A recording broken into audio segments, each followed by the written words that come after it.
Hello friends, फिर से स्वागत करता हूँ आपका आपके अपने चैनल सुशांत चेस वाइज में। आज का टॉपिक है हमारा पॉन स्ट्रक्चर वीकनेस के ऊपर, और हम देखने जा रहे हैं कि कौन से टाइप के पॉन्स वीक होते हैं और ये पॉन्स कब वीक होते हैं। काफी लोगों का ऐसा मानना होता है कि आइसोलेटेड पॉन है तो हमेशा ही वीकनेस है, या डबल्ड पॉन है तो हमेशा ही वीकनेस है। पर चेस का जो नेचर है इस तरह का स्टैटिक नहीं है। काफी डायनामिक फैक्टर्स होते हैं जिसमें डबल्ड पॉन स्ट्रांग हो सकते हैं, आइसोलेटेड पॉन के फायदे हो सकते हैं। इसी तरह से कुछ और पॉन स्ट्रक्चर्स भी होते हैं। हम जो चार बेसिक पॉन वीकनेसेस है आज उसकी चर्चा करेंगे। टोटल 5 पॉन वीकनेसेस होते हैं, मैं आपको बता देता हूँ। सबसे पहला है आइसोलेटेड पॉन, फिर है डबल्ड पॉन, फिर है बैकवर्ड पॉन, और उसके बाद है डबल्ड आइसोलेटेड पॉन।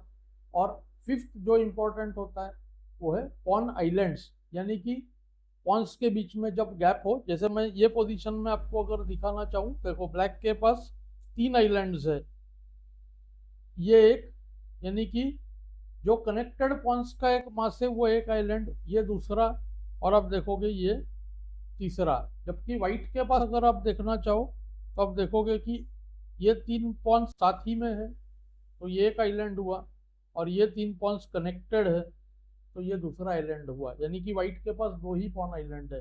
तो जनरल रूल कहता है जितना पॉन आइलैंड ज्यादा हो उतना वीकनेस है, पर हमेशा ये जरूरी ना हो।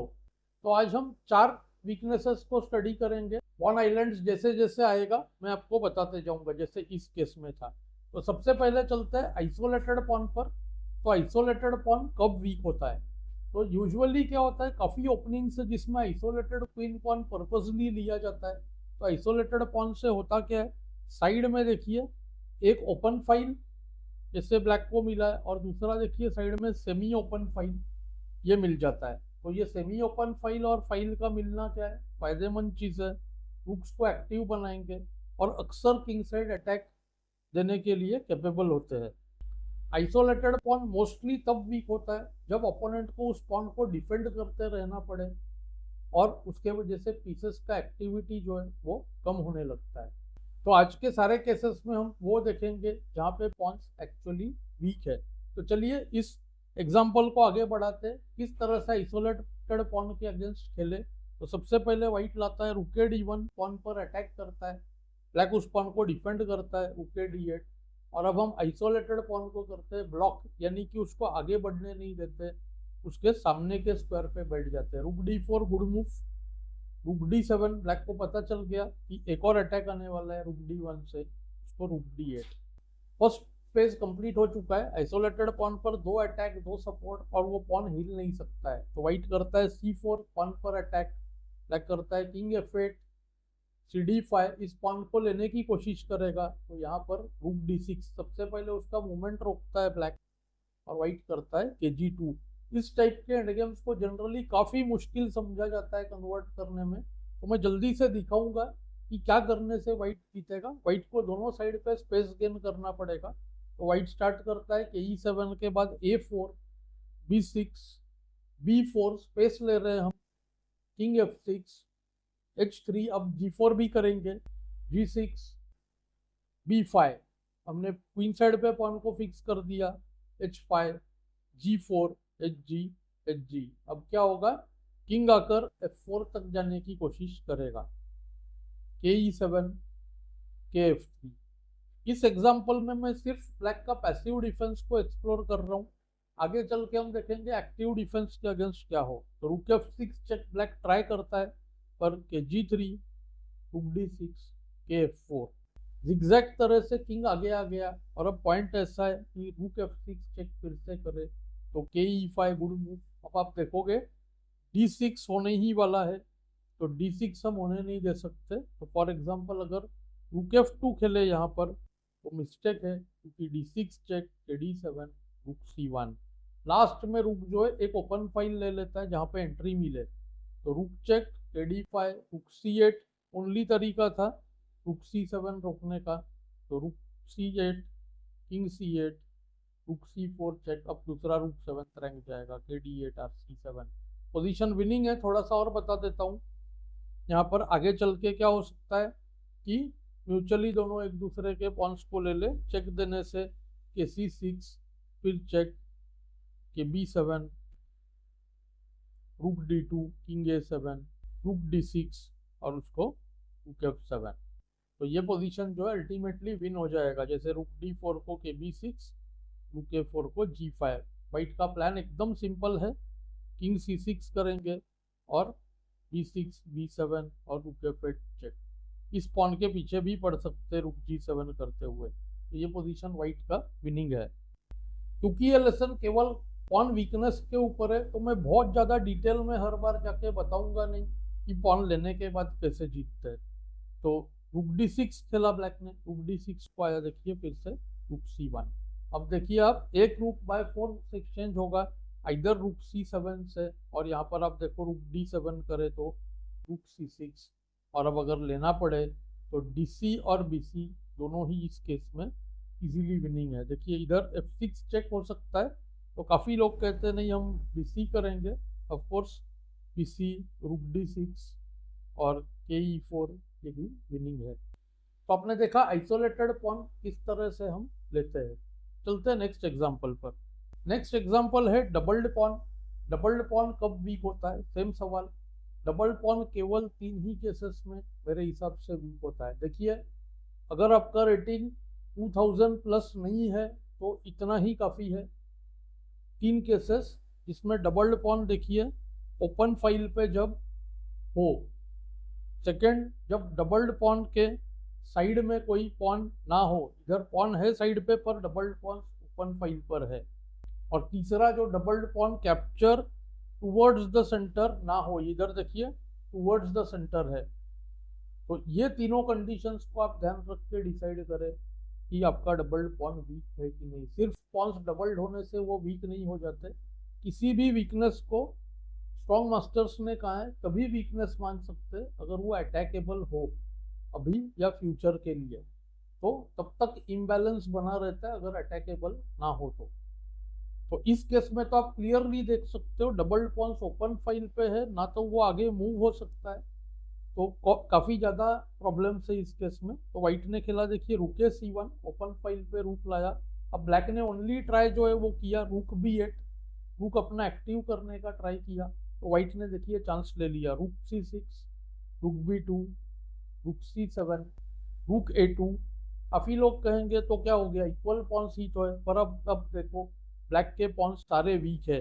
अब देखोगे A7 और D6 दोनों वीक है, पॉन आइलैंड्स ज्यादा है। तो क्या होगा, अब देखिए रूक B1, गुड मूव।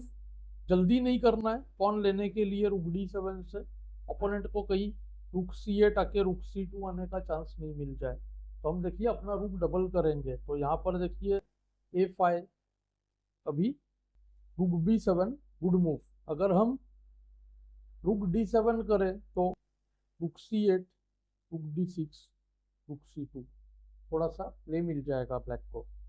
क्योंकि अब व्हाइट को देखिए आप रूक F1, A4, रूक A6, रूक D2। अब देखिए आप व्हाइट के पॉन्स भी इजीली मूव नहीं हो रहे, एक्स्ट्रा पॉन तो है लेकिन हम इसको इजीली विनिंग नहीं कह सकते। और ब्लैक बहुत जल्द अपना किंग जो है लाकर इस रूक पर अटैक करने की कोशिश करेगा और अपने पॉन को पुश करेगा रूक B2 और A2 करके। तो हम इसको विनिंग नहीं कह सकेंगे, इसीलिए रूक को एक्टिव रखना है। अभी रूक B7, इससे हमने देखिए F8 रूक को अटका दिया। अब A4, रूक D7, A3, रूक A7, उस रूक के पीछे आ गए, रूक A1 चेक, G2 और A2 को रूक D6।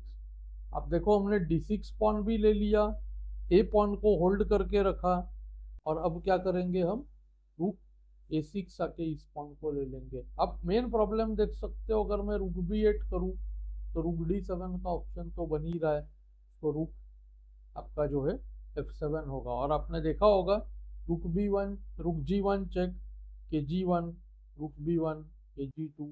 A1 में क्या होगा, सिर्फ हमने जो है A पॉन फ्री में दे दिया, 2 पॉन आते व्हाइट और गेम को जीत जाएगा। तो इस केस में भी मैंने वैसा ही एग्जांपल लिया जिसमें आपको इजीली बता सकूं डबल पॉन वीक होके मरता कैसा है। इसी पूरे सीरीज को हम आगे कंटिन्यू करते जाएंगे और स्पेसिफिक माइनर पीसेस और मेजर पीसेस के साथ एक एक पॉन वीकनेस को आगे चल के कवर करेंगे। आज का हमारा इंट्रोडक्टरी लेसन है, तो बहुत ज़्यादा डेप्थ नहीं है। चलते हैं थर्ड केस पर, जो कि है बैकवर्ड पॉन का। बैकवर्ड पॉन यानी ऐसा पॉन जो पीछे हो, यानी कि अब आप देखो E6 का जो पॉन है इस केस में ये, इसको हम बैकवर्ड पॉन मानेंगे। इसके नेबरिंग पॉन तो है, एक साइड में पॉन है, लेकिन पीछे का पॉन जो है आप देख सकते हो आगे नहीं बढ़ पा रहा है। वाइट ने, ओपोनेंट ने कंट्रोल बहुत अच्छा कर रखा है, और इसके नीचे कोई यहाँ पर पॉन नहीं है जो इसको सपोर्ट करे।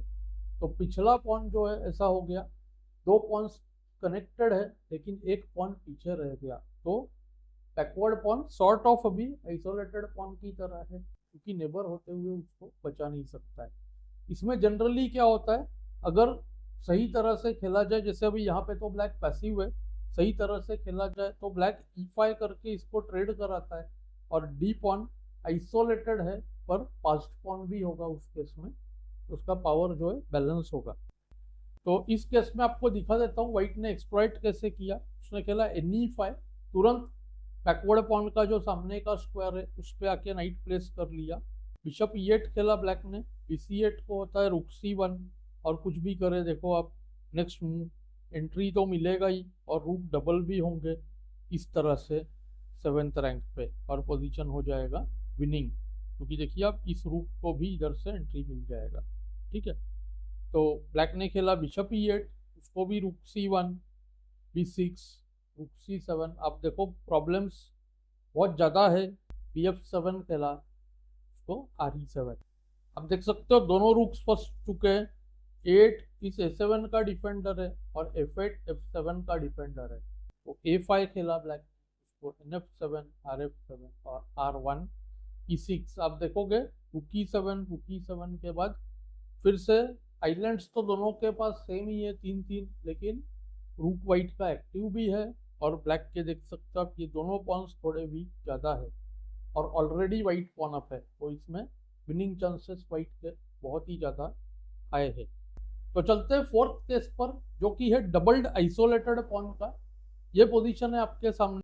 आपने ऑब्जर्व किया होगा, मैंने सारे एंड गेम्स को रूक एंड गेम रखने का कोशिश किया है, ताकि हमें एक पैटर्न का फील डेवलप हो। यहाँ पर देखिए ये जो है डबल्ड पॉन्स है, डबल्ड आइसोलेटेड है, इनके पास में कोई पॉन नहीं है।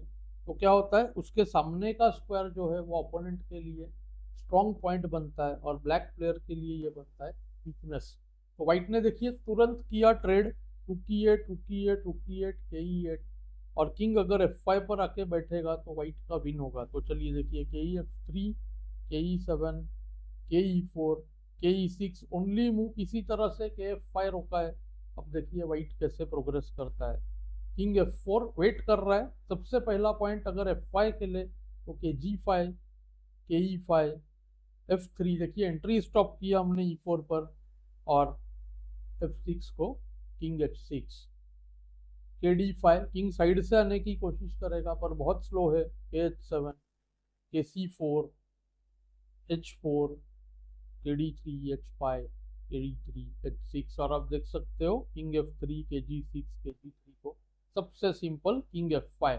ऑल्दो काफ़ी लोग H7 करना चाहेंगे, पर जो मैच्योर्ड प्लेयर्स है वो समझेंगे किंग F5 के बाद हमें ओपोनेंट को प्ले नहीं लेना है, तो वाइट का जो है विनिंग है। चलते मेन लाइन पर, ब्लैक ने वेट किया C5 करते हुए, उसको वाइट ने खेला C4। हमें बस पॉन मूव्स फिनिश करना है, और लास्ट में किंग को F5 पर लेके जाना है। बेसिकली हम ब्लैक को जुगजुएंग में डाल रहे हैं, तो B6, B3, A6, A4, B5 रोक लिया, A5, G4, देखिए इस स्क्वायर पे हमने कंट्रोल किया है। और अब फिर से सेम स्टोरी, कोई मूव नहीं है, अगर KD6 तो किंग F5, KE7 को हमें जस्ट वेट करना है, तो F4, H6, H4, अब कोई मूव नहीं है, किंग हटाना ही पड़ेगा।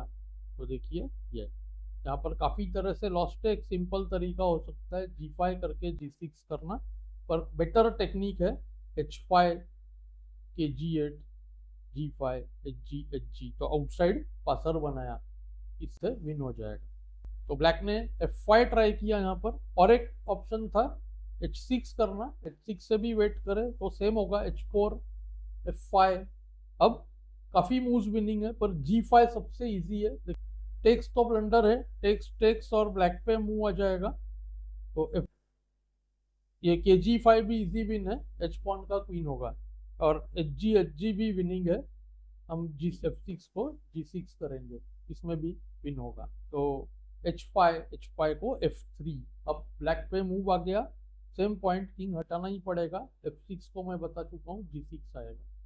तो king D6, king F5, KE7, G6 सबसे इजी, FG KG6। और अब नेक्स्ट मूव हम H पॉन को भी ले सकते हैं। तो ब्लैक ने तुरंत F5 किया, F5 को सेम, G5 स्ट्रॉन्गर है। बता दूं GF भी इस केस में विनिंग है, क्योंकि KF6 के बाद हम उसको जुगजुएंग में लाएंगे। H3 पॉन को जनरली वन स्टेप मूव करते हैं, H6, H4, H5 और F3। तो अब किंग हटाते ही KG5 और H पॉन भी चला गया, तो वाइट इजीली विनिंग है। पर जो बेटर टेक्निक है वो है मूव G5। हमने स्पेस ले लिया, अब किंग को फोर्स करेंगे इस F6 स्क्वायर को और E6 को छोड़ने के लिए। तो F6, H4, takes takes, KE7, KF5, KF7, F4। और अब कुछ भी करे, किंग को देखो आप, E6 पर एंट्री मिल जाएगा। KE7 को G6 होता, G6, F5, F6, H5 और F7। पॉन का क्वीन होगा बाय फोर्स और वाइट जीत जाएगा। तो रिलेटिवली आप कहोगे इजी एग्जांपल था, पर जिनको क्लियर नहीं होता है डबल पॉन्स कब वीक होते हैं, तो पूरा जो चारों एग्जांपल्स था इसी के ऊपर था कि आइसोलेटेड हो, डबल्ड आइसोलेटेड हो या बैकवर्ड हो, वो वीक कब होता है और एक्सप्लॉइट कैसे होते हैं। तो मुझे उम्मीद है आपको इस लेसन में से कुछ अच्छा सीखने मिला होगा। मुझे कमेंट्स में ज़रूर बताएं। Thanks for your time.